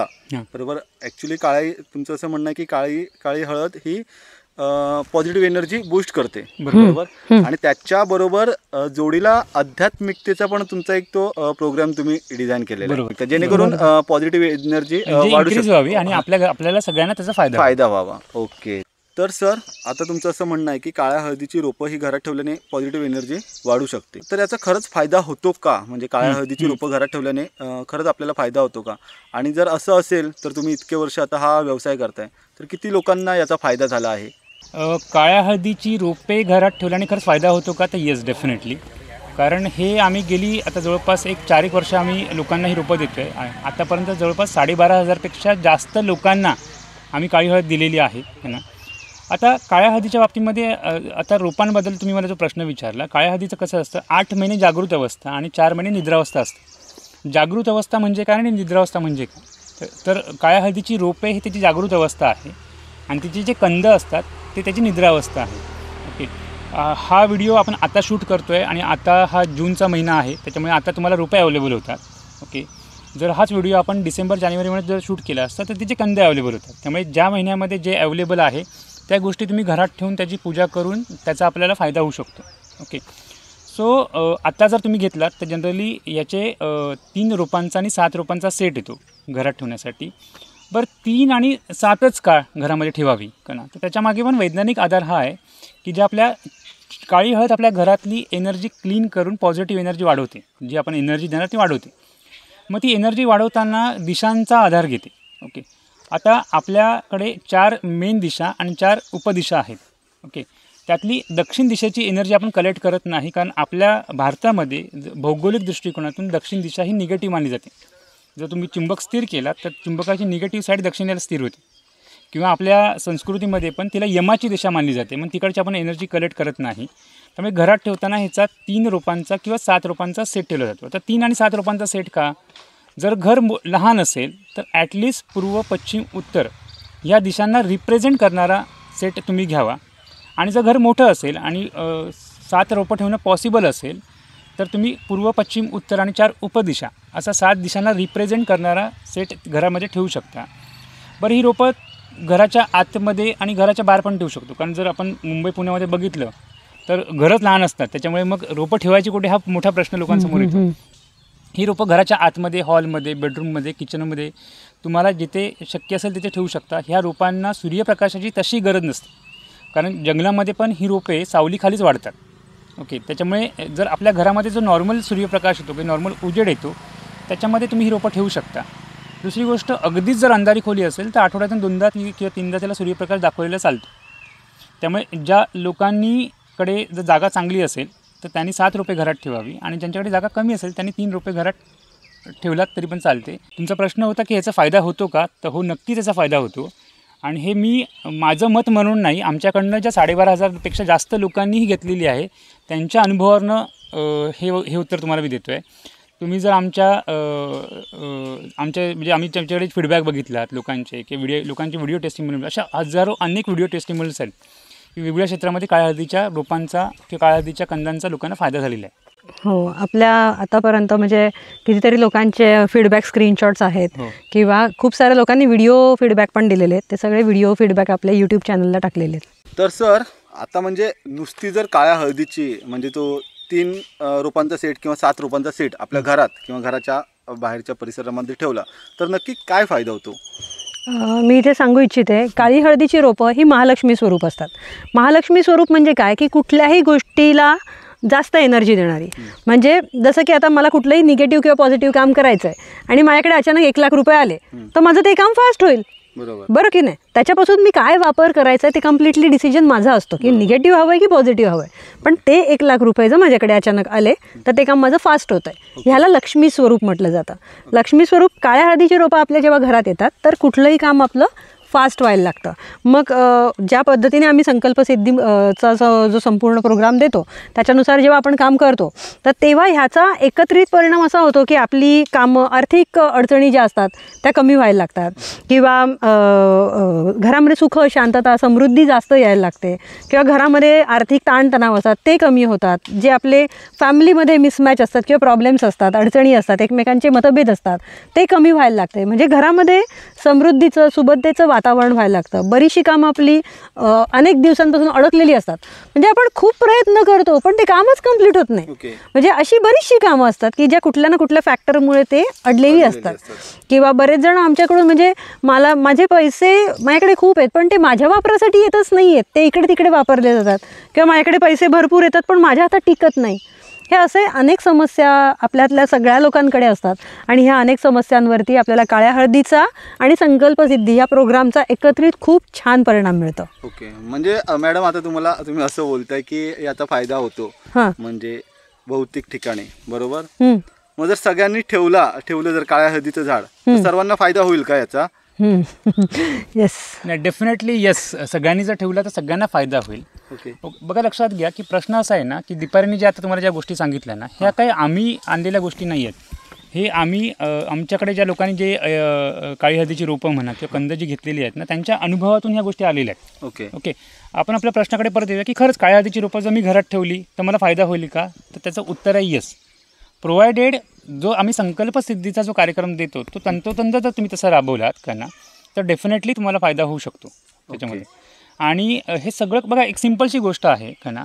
आम्ही काय करतो की तुम्हाला गाडी दिलेली आहे, ओके, आता ही गाडी कशी चालवायची याचं प्रशिक्षण पण आम्ही देतो. ओके, पण जर ती गाडी मी घरी आणून उभी ठेवली तर त्याचा मला काही फायदा होईल का? ओके, नाही. जर ती मी माझ्या कंट्रोलच्या बाहेर चालवली तर डेफिनेटली ॲक्सिडेंट होणार. बरोबर. पण जर तिचं मी व्यवस्थित ट्रेनिंग घेतलं आणि ती जर मी योग्य डिरेक्शनमध्ये सांगितलेल्या पद्धतीने चालवली तर डेफिनेटली त्याचे अनेक फायदे आहेत. बरोबर ना. म्हणजे ब्लॅक हळदी रिसर्च अँड डेव्हलपमेंट सेंटर ह्याच्यावरतीच काम करतं की काळी हळद दिल्यानंतर त्याचे योग्य उपयोग काय ना आणि ती कशा पद्धतीने घरामध्ये ठेवायची, कुठच्या दिशेला ठेवायची आणि कशा पद्धतीने त्याचा आपल्याला फायदा करून द्यायचा ह्याच्याबद्दल मार्गदर्शन पण करतं. ओके, आणि म्हणून त्याचा फायदा होतो. सर आता तुम्ही एवढं असं बोलताय मगापासून की फायदा होईल तर प्रत्येकाचं काम हे वेगवेगळं असतं. प्रत्येक ठिकाणी प्रत्येक माणसाचं हे काम वेगवेगळं असतं. जसं या आपल्या जगात चांगली माणसं आहेत तशी वाईट माणसंसुद्धा आहेत. बरोबर. तर या ठिकाणी आता असं एखादा आपला चोर वगैरे हा व्हिडिओ बघत असेल समजा आणि तो बोलला की बाबा मी पण ठेवतो माझ्या घरी काळ्या हळदीची रोपं नेऊन आणि मी उद्या दुसऱ्या दिवशी जातो चोरी करायला, मला फायदा होईल मोठ्या प्रमाणात. तर याच्यावरती कसं निदान म्हणजे काय नेमकं हे आपलं? बरं, सांगतोस? नाही, सांगतो. बरोबर, फायदा सगळ्यांनाच होणार. जे गाडी चोराची असेल तर तो जास्ती चांगली चोरी करेल माझ्या मते. किंवा जर एखादा बँकर असेल आणि एखादा योगी असेल किंवा साधू संत असेल तर त्याच्याकडे गाडी असेल तर तो जास्ती चांगलं काम करेल. अल्टिमेटली कोण काय काम करतं आहे हे त्याच्या हातात असतं. पण त्याचबरोबर मी असं सांगते की हा माझा पर्सनल अनुभव आहे. काळी हळद हे कल्पवृक्षासारखं आहे आणि आम्ही जेव्हा इथे आमच्या जागेमध्ये जेव्हा बसतो तेव्हा आमच्या अवतीभोवती सगळीकडे कल्पवृक्ष आहे. कल्पवृक्ष कसं बघा की एक गोष्ट सांगते तुम्हाला एक माणूस असतो, तो जंगलामध्ये हरवतो आणि हरवल्यावरती तो एकदम असा म्हणजे शोधतोय आणि सगळीकडे फिरतोय आणि त्याला काही सापडत नाही. तो शेवटी एकदम भुकेला व्याकुळ होतो आणि एका झाडाखाली बसतो आणि झाडाखाली बसल्यावरती त्याला झोप लागते आणि झोप लागल्यावर अचानक थोड्या वेळाने त्याला जाग येते. जाग आल्यावरती त्याला अचानक वाटतं की अरे खूप भूक लागली, काहीतरी मिळायला पाहिजे खायला. तो अचानक त्याच्यासमोर असे छान छान भारी भारी पदार्थ यायला लागतात आणि ते भारी भारी पदार्थ येतं, तो काही विचार करत नाही, तो भरपूर असं भरपेट ते सगळं काही खातो आणि मग ते सगळं खाऊन झाल्यावरती त्याला अचानक वाटतं की अरे काहीतरी प्यायला मिळालं असतं तर मजा आली असते. सो मग अचानक त्याच्यासमोर अशी उंची द्रव्य, चांगले सरबतं आणि चांगले ज्यूसेस यायला लागतात. मग तो असे एकदम चांगले महागडे ज्यूसेस असे पोट भरेपर्यंत पितो. आता ते झाल्यानंतर त्याला असं वाटतं वाह क्या बात आहे, कसं बरं वाटलं आहे, मस्तपैकी असं इथे झोपायला एक आपल्याला जागा मिळायला पाहिजे होती, एक गादी मिळायला पाहिजे होती मस्तपैकी. अचानक असा उंची बेड, एकदम भारीवाला श्रीमंत बेड त्याच्यासमोर येऊन प्रकट होतो आणि मग तो एकदम मस्तपैकी त्याच्यावरती लोळतो, आराम करतो. झोप वगैरे झाल्यावरती त्याला वाटतं की आता मला काहीतरी जरासा मनोरंजनाचा मूड आला आहे, तर आता मला काहीतरी असं जरा कंटाळा आला आहे, काहीतरी पाहिजे ना, एंटरटेनमेंट मला पाहिजे. सो अचानक कुठून तरी अशा अप्सरा वगैरे यायला लागतात आणि त्या डान्स वगैरे करतात, त्याचं मनोरंजन करतात. ही फील सो गुड, त्याला खूप छान वाटायला लागतं आणि मग एकदम भारी वाटतं. आणि नंतर मग अचानक ना एवढं सगळं झाल्यावरती त्याच्या मनात यायला लागतं की अरे असं कसं काय होतं आहे, मी जे मागतोय ते मला मिळतं आहे कसं काय, इथे काही भुताटकी वगैरे तर नाही ना. आणि अचानक भूतं वगैरे तिथे यायला लागतात आणि भूतं वगैरे आल्यावर तो इतका घाबरतो की ओ आता मी काय करू, ही भूतं मला मारणार तर नाही ना. आणि ती भूतं येतात आणि त्याला मारतात. सो ते झाड हे कल्पवृक्षाचं झाड आहे. तुम्ही जे मागतायत ना ते मिळतं आहे. तुम्ही मागतायत काय हे खूप महत्त्वाचं आहे. बरोबर. बऱ्याच वेळेला ना आपली सवय अशी झालेली असते की अरे मला जे नको आहे त्याचा आपण प्रचंड जास्ती विचार, कधीतरी हा व्हिडिओ बघताना पण तुम्ही विचार करा आत्ता तुम्ही काय विचार करताय. बरोबर. आपण 80-90% तो विचार करत असतो जे आपल्याला नको आहे आणि जे आपल्याला हवं आहे ते फार कमी वेळा विचार करतो. बरेच वेळा आम्हाला लोक फोन करतात, मॅडम मला हे नको आहे, मला ते नको आहे, माझ्या आयुष्यात असा प्रॉब्लेम आहे, माझ्या आयुष्यात तसा प्रॉब्लेम आहे. आम्ही विचारतो तुम्हाला हवं आहे काय, तर नाही मला काही नको, मला हे नको आहे. म्हणजे त्यांना माहिती आहे की मला काय नको आहे, बरोबर, बट त्यांना माहिती नाही की मला काय हवं आहे. म्हणजे जसं आपण एखाद्या रेस्टॉरंटमध्ये जातो, तुम्ही सांगतात का मला इडली नको, मला सांबार नको, मला डोसा नको, मला आलू पराठा नको, मला काय हवं आहे ते सांगतो ना. बरोबर. अल्टिमेटली तुम्हाला हवं आहे काय ह्याच्यावर जर आपण फोकस केला आणि त्या गोष्टीवर जर आपण वारंवार विचार केला तर त्या गोष्टी आपल्याला काळ्या हळदीकडून 100% मिळणार आहेत. ओके. सी कसं झालं बरं का, लक्षात घ्या ना की काळी हळद, आता तुमच्याकडे तलवार दिली फॉर एक्झाम्पल किंवा तुमच्याकडे बंदूक दिली मी, ओके, बंदुकीचा वापर काय करायचा हे तुमच्या ताबाक्षेत्रामध्ये आहे. बरोबर. जर तुम्ही सीमेवरती राहून जर तुम्ही त्या बंदुकीने जर दुश्मनला गोळी घातली तर त्याला पदक मिळतं, पण जर ते तुम्ही तुमच्या स्वार्थासाठी केलं आणि एखाद्याला मारलात तर त्यासाठी शिक्षा मिळते. बंदूक तीच आहे, चालवणारा तेच आहे, ओके. आणि दुसरी गोष्ट असं आहे ना की आपण काय मागतोय याचा पण आपण विचार केला पाहिजे. कारण आजपर्यंतच्या आपल्या इतिहासामध्ये बघितलात तुम्ही की जवळपास सगळ्या राक्षसांनी त्यांना जे बेस्ट वाटत होतं ते सगळं मागितलं. बरोबर. आणि त्यांना वाटत होतं की हे मी मागितलं तर आता मी जगातला मोठा हे झालो, म्हणजे की मी आता मोठा झालो. बरोबर. पण त्या सगळ्या गोष्टींवरती तोडगा निघाला आणि शेवटी त्यांची काय परिस्थिती झाली आपल्या सगळ्यांना माहिती. बरोबर. म्हणजे थोडक्यात किती काही झालं तरी चांगल्या गोष्टी ह्याने तुम्ही वाढवू शकता. येस. किती झालं तरी. आणि वाईट गोष्ट केली की कुठेतरी त्याचा अंत हा असणारच. त्याच गोष्टी तुमच्याकडे रिटर्न येणार आहेत. त्याच्यावरती काळी हळद किंवा हे काही त्याच्यावरती उपाय नाही आहे जर बरोबर. वाईट गोष्टी केली तर. ओके. त्यामुळे तुम्ही काय करताय दॅट इज मोस्ट इम्पॉर्टंट. बरोबर. पण की तुम्हाला तलवार दिलेली आहे, पण हे तुम्ही कशासाठी वापरायचे हे तुम्ही ठरवा. बरोबर. आणि ह्या जगाचा नियम आहे, तुम्ही जे फेकणार ते तुमच्याकडे 10 पट होऊन रिटर्न येणार. बरोबर. त्यामुळे तिच्या सानिध्यापासून काय मागायचं आहे का नाही हे तुम्ही ठरवलं पाहिजे आणि त्या संदर्भातलंच गायडन्स आपण पूर्ण ह्या प्रोग्राममध्ये देतो. ओके. ताई, आता काळी हळद वेगवेगळ्या ठिकाणी वापरली जाते, तशीच ती पूजेसाठी पण वापरली जाते. तर पूजेसाठी वापरण्यात येणाऱ्या काळ्या हळदीचं नेमकं वेगळं पण काय आहे? काळी हळद तर शेतातच उगते, ती कुठली पण असू दे. पण शेतात उगलेली रेग्युलर काळी हळद आणि पूजेसाठी काळी हळद ह्याच्यामध्ये खूप मेजर डिफरन्सेस असतात. ते म्हणजे जसं एक एक्झाम्पल देते की दगड आणि मूर्ती, देवाची मूर्ती, दोन्ही दगडच आहे बघायला गेले तर, पण मूर्तीवरती आपण खूप सारे संस्कारण केलेले आहेत, त्याच्यावरती काम केलेलं आहे, म्हणून ती देवाची मूर्ती घडलेली आहे, पण आली आहे ती दगडापासून. सो पूजेची काळी हळद जी असते ती जवळपास त्याच्यावरती वर्षभर वेगवेगळ्या पद्धतीची प्रोसेस केली जाते आणि ती एनर्जीशी टॅकल केली, त्यामुळे तिला फार वेगळ्या पद्धतीच्या एनर्जीमध्येच तिला वाढवलं जातं. तिच्यावर वेगवेगळ्या आध्यात्मिक प्रक्रिया होतात आणि त्यानंतर ती अभिमंत्रित करून पूजेची काळी हळद तयार होते. तर ताई, आता पुढचा प्रश्न असा की काळी हळद ही आपल्या घरात ठेवली तर काही पथ्य वगैरे पाळावं लागतं का, किंवा मग त्याचे साईड इफेक्ट्स काय आहेत असं? बरोबर, चांगला प्रश्न विचारला दादा. कारण आम्हाला खूप सारी लोक विचारतात की मग पिरियडच्या दरम्यान त्याला शिवायचं नाही का, किंवा काळी हळद असल्यावरती मग मांस मच्छी खायची नाही का, किंवा असं काय.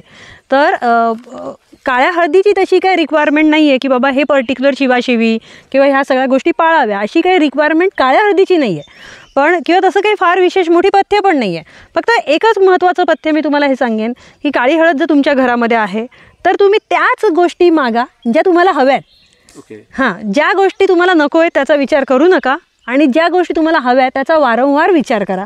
त्या गोष्टी घडतायत असा विचार करायला सुरुवात करा, तर त्या गोष्टी ऑटोमॅटिकली वाढायला लागतील. हे सगळ्यात महत्त्वाचं पथ्य आहे. बाकीचं पिरियडच्या दरम्यान काही पाळलं पाहिजे का, किंवा मांस मच्छी खाल्ली पाहिजे का, किंवा दारू वगैरे पिणं, ह्या सगळ्या गोष्टींच्याबद्दल तसे हार्ड अँड फास्ट काही रूल्स नाही आहेत. पण जर ज्या गोष्टी केल्याने तुम्हाला निगेटिव्ह फिलिंग येत असेल त्या गोष्टी तुम्ही डेफिनेटली टाळल्या पाहिजे. काळी हळद घरात नसतं बघा, तुम्ही आता काळी हळद समजा तुमच्या घरामध्ये नाही आहे फॉर एक्झाम्पल, आणि तुम्ही तुमच्या घरामध्ये सातत्याने निगेटिव्ह बोलताय, तर त्याचा पण इम्पॅक्ट होणारच आहे ना. हो, आणि तो होतोच आहे, बरोबर, लक्षात घ्या. तर काळी हळदीच्या निमित्ताने ॲटलिस्ट तुम्ही हा विचार कराल की मला काय हवं आहे, मला काय पाहिजे. कारण आज काय झालंय, 90% लोकांना काय नको आहे ते सगळं माहिती आहे. बरोबर. जसं मगाशी दीपाने सांगितलं, मला हे नको आहे, मला ते नको आहे, कटकट नको आहे, त्रास नको आहे, लोन नको आहे, मला नको आहे. म्हणजे आम्ही लोकांना विचारतो तुला हवं आहे बाबा काय, तर ते लोक शांत बसतात. बरोबर.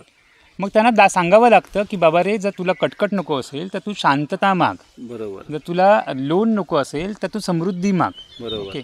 आणि मग आम्ही जे मगापासून आपण सातत्याने त्या कार्यक्रमाविषयी बोलतोय, जो आपण जे देतो त्याच्यामध्ये आपण करतो काय, तर ह्याच गोष्टी करतो. ओके. की लोकांचं थॉट प्रोसेस आपण चेंज करतो, जेणेकरून ह्या गोष्टींचा त्यांना फायदा होईल. आणि जर या प्रकारे जर तुम्ही काळी हळद वापरली तर त्याचा कुठलाही साईड इफेक्ट होण्याचा प्रश्नच नाही. कारण निसर्गामध्ये जी पण गोष्ट बनलेली आहे ती कुठल्या ना कुठल्या गोष्टीसाठी बनलेली, तिचा एक रोल असतो. आणि जर ती आपण त्या प्रकारे वापरली, समजून घेऊन वापरली, तर 100% त्याचा आपल्याला पॉझिटिव्हच फायदा होणार आहे. दादा, आता पुढचा प्रश्न माझा असा आहे की जर समजा मी काळ्या हळदीची रोपं माझ्या घरात ठेवली, आज नेऊन ठेवली रोपं, तर मग त्याचा फायदा मला केव्हापासून होईल, केव्हापासून सुरू होईल? आता तुमचा जो प्रश्न होता ना की मला ह्याचा पर्सनली फायदा कधीपासून होऊ शकेल, मी काळ्या हळदीची रोपं आजपासून घरामध्ये ठेवली तर मला त्याचा फायदा कधीपासून सुरुवात होईल, तर डे 1 पासून त्याचा फायदा व्हायला सुरुवात होतो. आपण एक प्रात्यक्षिक बघूया आणि त्याच्या आधारे आपण अंडरस्टँड करूया की ह्याचा मला कसा फायदा होऊ शकतो. आता हे आपल्या सर्वांचं आयुष्य आहे ना. आपण जेव्हा जन्माला आलेले असतो तेव्हा आपण सगळेजण असेच निखळ निर्मळ मनाचे असतो आणि आपल्या सगळ्यांकडे अशीच पॉझिटिव्ह एनर्जी असते. ओके. आणि आपल्या सगळ्यांना पण अशीच पॉझिटिव्ह एनर्जी हवी असते आणि आपण त्याच्यासाठीच सगळ्या गोष्टी करत असतो, बरोबर आहे. पण जसं जसं आपलं आयुष्य पुढे पुढे जात असतं आणि आपण आयुष्य जगत जातो त्याच्यामध्ये निगेटिव्ह एनर्जी ॲड होत जाते. आता याच्यामध्ये आपण थोडीशी निगेटिव्ह एनर्जी ॲड करूया. आता बघा तुम्ही ह्याचा कलर चेंज व्हायला लागला. बरं, काही लोकांच्या बाबतीमध्ये ही negative energy day by day, दिवसांदिवस, महिने आणि वर्षानुवर्षे ॲड होत जाते. आणि मग हळूहळू आपलं जे पॉझिटिव्ह असणारं आयुष्य ना असं धुरकट, अंधारी आणि आपल्या घरामध्ये निगेटिव्ह एनर्जीचा इम्पॅक्ट इतका जोरदार असतो की आपल्याला कळतच नाही आणि काय दिसतच नाही. तुम्ही मगाशी बघा या ग्लासमधून सगळ्या गोष्टी क्रिस्टल क्लिअर होऊन बघू शकत होतात, पण आता काही दिसत नाहीत. आणि मग आयुष्यामध्ये अशी स्टेज असते की आता मला काय करावं ते सुचत नाही आहे, कसं जावं ते सुचत नाही आहेत, कुठल्या डिरेक्शनमध्ये जावं सुचत नाहीत. आणि अशी बरीचशी लोकं आहेत ज्याने हैराण झालेली आहेत, आता ही निगेटिव्ह एनर्जी माझ्या घरातून काढायची कशी. ओके. आणि ते प्रयत्न करत आहेत. ओके. आता जेव्हा आपण काळ्या हळदीची रोपं घरामध्ये ठेवतो आणि आम्ही सांगितलेला जो प्रोग्राम आहे त्या पद्धतीने जेव्हा आपण राबवायला सुरुवात करतो तेव्हा होतं काय बघा. आता जर मला ही निगेटिव्हिटी काढायची असेल तर ह्याला काही शास्त्र नाही आहे की बाबा मी ह्याचं फिल्टर केलं आणि ह्याच्यातून काढली का नाही. पण आपण एक गोष्ट काम करू शकतो, ह्याच्यामध्ये पॉझिटिव्ह एनर्जी ॲड करू शकतो. आता आपण डेफिनेटली ह्याच्यामध्ये पॉझिटिव्ह एनर्जी ॲड करूया परत. ओके. आणि बघूया काय होतं. सुरुवातीला मी थोडीशी पॉझिटिव्ह एनर्जी ॲड केली, काही झालेलं नाही आहे. पण जेव्हा मी ह्याच्यामध्ये सातत्य ठेवतो आणि हळूहळू पॉझिटिव्ह एनर्जी ॲड करत जातो ते तुम्ही बघत असाल का ना, निगेटिव्ह एनर्जी हळूहळू याच्यातून निघून जाते आहे.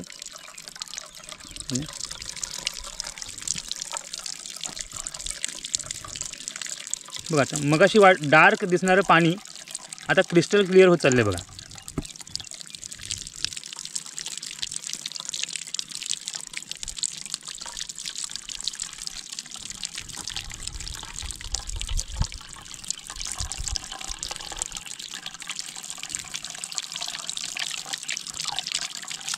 बघितलं, ती निगेटिव्ह एनर्जी सगळी निघून गेली आणि आता तुमचं आयुष्य परत अशाच पद्धतीने पॉझिटिव्ह झालेलं आहे. जेव्हा तुम्ही काळ्या हळदीची रोपं घरामध्ये ठेवता आणि सांगितलेल्या पद्धतीने वर्कआउट करतात, हळूहळू तुमच्या आयुष्यातून ती निगेटिव्ह एनर्जी निघायला सुरुवात होते आणि एक वेळ अशी येते ती पूर्णपणे निघून जाऊन तुमचं आयुष्य क्रिस्टल क्लिअर म्हणजे पॉझिटिव्ह पाण्यासारखं किंवा ह्या क्रिस्टल क्लिअर पाण्यासारखं होतं. पण माझ्या आयुष्यामध्ये निगेटिव्ह एनर्जी किती भरलेली आहे आणि त्याच्यानंतर मी किती पॉझिटिव्ह एनर्जी ॲड करतो आहे त्याच्यावरती डिपेंड आहे त्याला किती कालावधी लागणार. मी आधी आयुष्यातले 25 वर्ष 30 वर्ष मी निगेटिव्ह एनर्जी भरलेली आहे आणि अचानक अपेक्षा करतो की नाही आता एका महिन्यामध्ये जादू होईल, तर तसं नाही होणार आहे. पण डेफिनेटली श्रद्धा आणि सबुरी ह्या 2 गोष्टी आपल्याला मदत करणार. जर तुम्ही श्रद्धा ठेवलात आणि सबुरीने हे काम करत राहिलात तर तुमच्या आयुष्यातली निगेटिव्ह एनर्जी पूर्णपणे निघून जाईल आणि तुमच्या आयुष्यामध्ये किंवा घरामध्ये पॉझिटिव्ह एनर्जी भरेल. ओके, तर खूप छान प्रकारे अशा प्रात्यक्षिक देऊन दादाने आपल्याला समजवलेलं आहे की कशा प्रकारे ही पॉझिटिव्ह एनर्जी काम करते ते. तुम्ही आता काळ्या हळदीची शेती करताय आणि ठिकठिकाणी तुमची ही रोपे तुम्ही सेल करत असता, बरोबर. तर आता आपले व्ह्युअर्स फक्त आपल्या रत्नागिरीतूनच नाही तर महाराष्ट्राच्या किंवा देशाच्या वेगवेगळ्या भागातून ही व्हिडिओ बघत असतील. ओके, जर त्यांना अशा प्रकारची काळ्या हळदीची रोपं मागवायची असतील तुमच्याकडून तर मग ती कशा प्रकारे मागवू शकतात? हो, ही रोपे आपण ऑल ओव्हर इंडियामध्ये पाठवतो. म्हणजे त्याचा एक स्पेशल पॅकिंग असतं आमच्याकडे. ओके, रोपं पाठवताना की लोकांना प्रश्न पडतो तुम्ही रोपं कशी पाठवतात, तर नाही, रोपं पाठवताना आपण बॉक्स पॅकिंगने पाठवतो. त्याच्याबरोबर पोस्टाबरोबर आपल्याला स्पेशल टायप आहे, त्याच्या माध्यमातून आम्ही ऑल ओव्हर इंडियामध्ये म्हणजे इंडियामधल्या कुठल्याही पिनकोडवरती आपण ही रोपं पाठवू शकतो. ओके, जर तुम्हाला रोपं हवी असतील तर त्यांनी इथे ऑर्डर केल्यानंतर त्याचं स्पेशल पॅकिंग होतं आणि पॅकिंग केल्यानंतर डिस्पॅच होतो. ओके, तर ज्यांना ही रोपं हवी आहेत त्यांनी जर आमच्याशी संपर्क साधला ओके, तर डेफिनेटली आपण त्याला ऑल ओव्हर इंडियामध्ये पाठवू शकतो. ओके. आणि तसंच म्हणजे लोकांच्या मनात मग शंका पण असते हां, की आता कुठूनही मागू शकतात ना महाराष्ट्रातून किंवा देशातून, तर ही रोपं आमच्यापर्यंत येतील याची खात्री काय, गॅरंटी काय, किंवा तुम्ही पाठवालच की नाही, मग याचं तुम्ही या शंकेचं निरसन कशा प्रकारे करू शकता? डेफिनेटली बघा की हा तुमच्याच नाही सगळ्यांच्याच मनाचा प्रश्न असतो की आम्ही समजा पैसे भरले आणि ह्यानी नाही पाठवली तर काय. तर बघा, पहिली गोष्ट आपला ही जी संस्था आहे ती रजिस्टर्ड संस्था आहे. ओके, आणि आपण हे जे काम करतो ते रजिस्टर्ड संस्थेच्या मार्फत काम करतो. दुसरी गोष्ट अशी आहे की गेली अनेक वर्ष तुम्ही आमचं जर यूट्यूब चॅनल बघितलात किंवा आमचं जर तुम्ही फेसबुकच्या बघितलात तर आम्ही अनेक वर्ष काम करतो आहे. म्हणजे एखाद्याला जरी आम्ही रोपं दिली नसती तर त्यांनी आम्हाला इथपर्यंत काम नाही करून दिलं असतं, लक्षात घ्या. त्यामुळे डेफिनेटली त्याच्याबद्दल निशंक तुम्ही राहा. आतापर्यंत जवळपास 12,500पेक्षा जास्त लोकांना आपण ही घरपोच दिलेली आहे सेवा. ओके, त्यामुळे तुम्ही ऑर्डर दिल्यानंतर डेफिनेटली इकडनं डिस्पॅच होतात. बऱ्याच वेळेला काय होतं, ह्याला वेटिंग लिस्ट लागते या रोपांना. हां, हो, म्हणजे वेटिंग लिस्ट असते. त्यामुळे थोडं पुढे मागे होऊ शकतं, पण डेफिनेटली ही रोपं तुम्हाला घरपोच मिळतील. म्हणजे वेटिंग लिस्ट असेल तर तुम्ही तसं कळवू पण शकता. आम्ही ते जेव्हा बुक करतात ना तेव्हाच त्यांना तो मेसेज जातो की इतक्या दिवसापासून इतक्या दिवसापर्यंत तुमच्याकडे येतील. आणि हे सर्व काही आम्ही रजिस्टर्ड पार्सलने पाठवतो आणि त्या पद्धतीने ते त्यांच्यापर्यंत म्हणजे त्यांना आम्ही ट्रॅकिंग रिसीट वगैरे ते सगळं काही देतो. आणि कसं असतं माहिती आहे का की तुम्हाला जेव्हा खरंच काम करायचं आहे ना, त्याला फ्रॉड करायचा ना, तो अशा पद्धतीने समोर येत नाही. बरोबर, कधीच कुठला जरी तुम्ही फ्रॉड व्हिडिओ बघितला तर त्याच्यामध्ये तुम्हाला तो व्यक्ती समोर दिसणार नाही. इथे आम्ही बसलेलो आहोत, तुम्ही आमच्याशी कधी आमचे म्हणजे वर्षानुवर्षे 15-15, 20-20 वर्ष जुने नंबर्स आहेत. तुम्ही ते आता पण म्हणजे आपण वाटलं जमलं तर फ्लॅश करूया ह्याच्यावरती आणि लोक कधीही आम्हाला संपर्क करू शकतात. म्हणजे थोडक्यात मगाचं उदाहरण, जर चोरी करणारा चोरी करायची असेल तर म्हणजे मग सरांच्या बाबतीत काळ्या हळदीत काही काम झालंच नसतं. ऑफकोर्स, हां, येस, एकदम परफेक्ट बोलला. आता ही रोपं एखाद्याने मागवली तर त्याच्यापर्यंत ज्यावेळी ही पोहोचतील मग तो कशा प्रकारे यांची लागवड करू शकतो किंवा मग कशा प्रकारे घरात लावायची थोडक्यात ही? बरोबर, ह्याचं स्पेशल पॅकिंग तुमच्याकडे जेव्हा रिसीव्ह होतं, रिसीव्ह झाल्याबरोबर त्याच्यामधली रोपं काढून घ्यायची बाहेर. ती म्हणजे लांबून प्रवास करून आलेली असतात आणि आम्ही साधारणतः नुकतीच पानं फुटायला सुरुवात झालेली रोपं पाठवतो. त्यामुळे ती लांबचा प्रवास पण सहज हँडल करू शकतात. म्हणजे 15-20 दिवस त्या पॅकिंगमध्ये ती नीट राहू शकतात. अशा पद्धतीचं ते पॅकिंग असतं. तुमच्याकडे आल्यावरती त्याला त्वरित ओपन करायचं. ओपन केल्यावरती जे प्लास्टिकचे लेयर्स असतात ते काढून टाकायचे आणि आतमध्ये नर्सरी बॅग असते, ती नर्सरी बॅग प्रॉपरली काढून ठेवायची.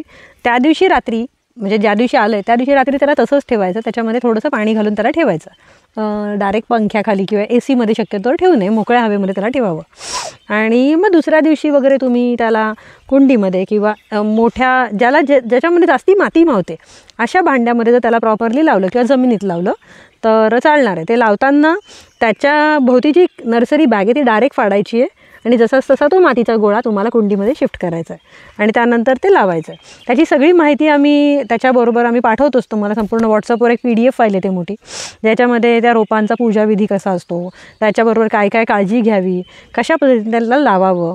त्याला लावून झाल्यावरती साधारणतः तो एक 6 ते 7 महिने ती रोपं चांगली मोठी होतात, म्हणजे 1-1.5 फुटापर्यंत होतात. आणि त्याच्यानंतर मग 1-1.5 फुटाची झाल्यानंतर साधारणतः नोव्हेंबर-डिसेंबरमध्ये त्याची पानं पिवळी पडायला लागतात. त्याची लाईफ सायकल ती असते. मग जसं मगाशी प्रणीतने सांगितलेलं की त्याचा जो टाईम स्लॉट असतो साधारणतः सुप्त अवस्था आणि जागृत अवस्था संपून तो सुप्त अवस्थेकडे जायला सुरुवात होतो.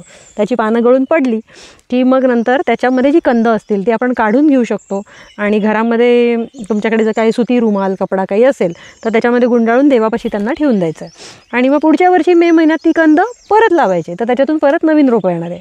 असं काही वर्ष तुम्ही करा. नंतर त्याची हळद जेव्हा वाढायला लागेल त्यानंतर प्रसाद म्हणून तुम्ही त्याची पावडर किंवा डायरेक्टली कच्ची हळदसुद्धा 1-1 ग्रॅम सकाळ संध्याकाळ आपण त्याचं कन्झ्युम करू शकतो, खाऊ शकतो. त्याच्यामुळे अनेक आजारांपासून आपल्याला मुक्तता मिळू शकते. म्हणजे ही सगळी माहिती आम्ही जेव्हा इकडनं डिस्पॅच होतो त्याबरोबर त्याची सगळी माहिती जाते. ओके. मग ती व्हॉट्सअप थ्रू तुम्ही पाठवता. येस. तर दादा, काळ्या हळदीची रोपं खरेदी करण्याचा परफेक्ट टाईम कोणता असतो, केव्हा खरेदी करावी? ओके. सर्वप्रथम काळ्या हळदीची रोपं आहेत ना, ही वर्षभर काय अवेलेबल होत नाही. त्याचा एक स्पेसिफिक टायमिंग असतो. ओके. जनरली 15 मे पासून 31 ऑगस्टपर्यंत ही रोपं अवेलेबल होतात. ओके. सप्टेंबर महिन्यामध्ये म्हणजे बाहेर पाऊस किती आहे, आर्द्रता किती आहे, त्याच्यावरती डिपेंड ठरतं की ती येतील की नाही येतील. त्यामुळे आपण कालावधी हा 15 मे ते 31 ऑगस्ट हाच ठेवूया. त्याच्यामध्ये पण तुम्ही जेवढ्या लवकर ही रोपं घ्याल तेवढी ती लवकर तुमच्याकडे लागतील रोपं. ओके. त्यामुळे जर रोपं घ्यायची असेल तर ह्याच दरम्यान रोपं घ्यायची. दुसरी गोष्ट अशी असतात की आमच्याकडे पण लिमिटेड रोपं असतात आणि मागणी पूर्ण भारतभरातून असते. बरोबर. त्यामुळे जेवढ्या लवकर तुम्ही बुक करा आणि जेवढ्या लवकर तुमच्याकडे मागून घ्याल तेवढ्या लवकर आम्हाला तुमच्यापर्यंत ती डिलिव्हर करता येते. कधी कधी परिस्थिती अशी असते की तुम्ही ऑर्डर करता आणि आम्ही रोपं नाही देऊ शकत कारण रोपं संपलेली असतात. ओके. तर म्हणजे आत्ताचा हा टाइम आहे, हा बेस्ट टायमिंग आहे. आणि साधारण एंड केव्हापर्यंत बोलला तुम्ही? 31 ऑगस्टला जनरली एंड होतो ह्याचा. म्हणजे त्या दरम्यान होतो. ओके. त्याच्यानंतर ही रोपं मिळत नाही. इथे मुद्दा मी हे सांगेल की ह्या दरम्यान रोपं रुजू शकतात. Okay. But what is the best time? आता निसर्गतःच काळ्या हळदीच्या मुळांना किंवा कंद जे असतात त्यांना अंकुरण यायला लागतं मे 15च्या दरम्यान. म्हणजे निसर्ग स्वतः सांगतोय की हा माझा टाईम आहे. राईट. सो त्या टायमिंगला जेवढ्या लवकर तुम्ही लावाल, म्हणजे लेट जरी केला तरी लागणार आहेत. बरोबर. पण जर तुम्हाला खरंच काहीतरी चांगलं हवं आहे आयुष्यात आणि ती जर फ्लरिश व्हायला पाहिजे तुमच्या घरात, तर तुम्ही जेवढ्या लवकर ही लावून घ्याल घरामध्ये तेवढ्या लवकर, म्हणजे तेवढा जास्त बेनिफिट आपल्याला होणार आहे. ओके. मित्र हो, खूप साऱ्या अशा प्रश्नांचं निरसन या ठिकाणी आपल्याला दादा आणि ताईंनी केलेलं आहे आणि खूप छान प्रकारे आपल्याला समजावून सांगितलं की कशाप्रकारे काळी हळद ही वर्कआउट होते, कशाप्रकारे तिचा इफेक्ट होतो. तर जर कोणाला ही काळी हळद घ्यायची असेल तर दादांचा हॅपी इको विलेज यांचा मी कॉन्टॅक्ट नंबर इथे स्क्रीनवरती आणि त्याचप्रमाणे खाली डिस्क्रिप्शन बॉक्समध्ये देत आहे आणि त्याचप्रमाणे ॲड्रेससुद्धा देत आहे. जर कोणाला या ठिकाणी भेट द्यायची असेल तरी सुद्धा येऊ शकतात ना? हो, फक्त एकदा कॉल करून जर कोणाला भेट द्यायची असेल आदल्या दिवशी कॉल करा. हां, म्हणजे 1-2 दिवस अगोदर, लांबून येणार असेल तर साधारण 4-5 दिवस, आठवडाभर कॉल करा आणि त्यानंतर तुम्ही या ठिकाणी येऊन दादांची अपॉइंटमेंट घेऊन इथे भेट देऊ शकता. आता मित्र हो, आता आपण जाऊया पुढे काळ्या हळदीची शेती बघायला, जी खूप मोठ्या जागेत अशी प्रशस्त अशा जागेमध्ये ती शेती केलेली आहे. ती कशाप्रकारे शेती केलेली आहे, तिची रोपं अजून वरती आले आहेत का, म्हणजे कोंब वगैरे आलेत का, ते सर्व आपण बघून येऊया की कशाप्रकारे या काळ्या हळदीची शेती असते ते. इथे आपल्याला ही अशा पद्धतीची काळ्या हळदीची रोपं असतात. ही नर्सरी बॅगमध्ये पॅक केलेली असतात. हे आता छानपैकी उगून पानं फुटायची स्टेज आहे ही. ह्या स्टेजच्या असताना आपण ती रोपं पाठवतो आणि ती घरपोच अगदी व्यवस्थित जातात. ही साधारण किती दिवसाची असतील? आता हे रोप असेल साधारणतः 15 ते 20 दिवसाचं असेल. ओके. म्हणजे 15 ते 20 दिवसात एवढं मोठं होतं. हा दरवेळी नाही होत ते. ओके. त्याचा जो एक्झॅक्ट टायमिंग आहे त्या टायमिंगला ते लावलं तर तसं ते होतं. अच्छा. हे साधारणतः 20-1 दिवसाचं रोप आहे. ओके. इथे आपल्याला दिसतात वेगवेगळी रोपं. ही सगळी पहिल्याच ह्याच्यामध्ये ती अशी छान दिसायला लागली आहे आणि अशा पद्धतीची रोपं आपण पाठवतो. ओके. तर मित्र हो, आता आपण पोचलो आहोत ते म्हणजे सड्यावरती, या हरचेरी गावच्या सड्यावरती, म्हणजे आपल्या ताईंच्या बागेमध्ये, दीपाली ताईंच्या बागेमध्ये. आणि या ठिकाणी आता तुम्ही पाहू शकता, हे बघा, हे अशा प्रकारे शेती केलेली आहे. इथे आहेत, त्याच्याप्रमाणे खालच्या साईडला मळे आहेत. तर या मळ्यांमध्ये अशा प्रकारे बेड करून, बेड म्हणजे हे अशा प्रकारे मातीचा बेड करून, एका साईडला गठ्ठे करून त्याच्यामध्ये आहेत ना ही हळद पेरलेली आहे. तर साधारण किती दिवस झाले ताई हे पेरून, म्हणजे लावून? 8-10 दिवस झाले. 8-10 दिवसच झाले आहेत. हो, ओके. आताच झाले. म्हणजे साधारण अशा प्रकारे मित्र ही हळद लावली जाते. तर इथे लावलेली आहे एक हळद, म्हणजे सुरुवातीची जी मुहूर्त ज्या हळदीने केलेला होता, तर ती तुम्हाला दाखवतो. हे बघा, ही आहे मुहूर्ताची हळद इथे, म्हणजे सुरुवातीला ही हळद लावलेली इथे अशा प्रकारे. ही आता साधारण ही मोठी झालेली आहेत. आणि तिथे तुम्ही अशा प्रकारे बघाल पुढे जाऊन, तर हे बघा, हे अशा प्रकारे कंद आहे. ही सर्व ही बघा, ही कंद आहेत. तर याच्यातून आता ही हळद वरती येते. ही बघा, ही कंद आहे आणि ही काळी हळद वरती येते. इथून तुम्ही पाहू शकता. हे बघा, ही सर्व बागेमध्ये आहेत ना ठिकठिकाणी मळ्या करून त्या ठिकाणी शेती केलेली आहे काळ्या हळदीची. आणि तुम्ही इथे पाहू शकता. हे बघा, ही साधारण काळपट ग्रे असा कलर आहे, निळसर पण कलर तुम्ही बोलू शकता. साधारण हां, कृष्ण हरिद्रा असा रंग आहे त्याचा. पूर्ण काळपट असा नाहीच आहे, निळसर कलर आहे. तर खूप सुंदर असे डोंगरामध्ये आपण आलो आहोत. समोर बघू शकता तुम्ही किती मोठ्या प्रमाणात असं जंगल आहे हे पूर्ण. त्याचप्रमाणे मित्र हो, या ठिकाणी आपल्याला एक हेल्प झालेली आहे ती साईराजची. साईराज या ठिकाणी आपल्याला घेऊन आलेला आहे. सो धन्यवाद साईराज. आणि तसंच साईराजचा सुद्धा एक यूट्यूब चॅनल आहे. साईराज, तुझ्या यूट्यूब चॅनलबद्दल आपल्याला काय सांगशील? माझ्या चॅनलचं नाव पहिले सांगेन मी. माझ्या चॅनलचं नाव आहे ब्लाइंड ब्लॉगर साईराज. ओके. आणि माझ्या चॅनलवरती तुम्हाला पाहायला मिळेल असं की म्हणजे ऑल ओव्हर, म्हणजे तुम्हाला बिझनेस आपले म्हणजे व्यावसायिकांचे सुद्धा प्रमोटेड व्हिडिओ बघायला मिळतील. प्लस तुम्हाला आपल्या कोकणातली संस्कृती सुद्धा बघायला मिळेल. प्लस तुम्हाला मी जिकडे जातो तिकडे सगळं ट्रॅव्हल ब्लॉग सुद्धा बघायला मिळतील ऑल. ओके. आणि साईराजबद्दल सांगायचे म्हणजे साईराजला आहेत ना दिसत नाही पूर्ण, जसं आपण बघू शकतो तसं साईराजला दिसत नाही. 70% दिसत नाही ना, ब्लाइंड आहे. आणि तरीसुद्धा साईराज या ठिकाणी आपल्याबरोबर या डोंगरामध्ये आलेला आहे. बघू शकता या जंगलातून कशा प्रकारे प्रवास करत, कारण त्याची एक वेगळीच जिद्दी आहे तो साईराज. आणि त्याचप्रमाणे तो त्याचं यूट्यूब चॅनलसुद्धा चालवत असतो. आणि खूप चांगले सबस्क्रायबरसुद्धा झालेले आहेत, व्ह्यूजसुद्धा झालेले आहेत. तर साईराजच्या चॅनलचा मी नाव आहेत ना या ठिकाणी स्क्रीनवरती दिसत आहे, त्या ठिकाणी जाऊन आहेत ना तुम्ही साईराजच्या चॅनललासुद्धा सबस्क्राईब करा आणि साईराजलासुद्धा सपोर्ट करा. सो मित्र हो, त्याचप्रमाणे ताई खूप छान अशी आपल्याला माहिती दिलात तुम्ही. सो त्याबद्दल खूप खूप धन्यवाद. मित्र हो, आजचा हा ब्लॉग कसा वाटला आम्हाला कमेंट बॉक्समध्ये नक्की सांगा. व्हिडिओ आवडला तर व्हिडिओला लाईक करा आणि चॅनलवरती नवीन असाल तर चॅनलला सबस्क्राईब करायला विसरू नका. भेटू लवकरच पुढच्या एखाद्या सुंदर व्हिडिओ. तोपर्यंत बाय बाय.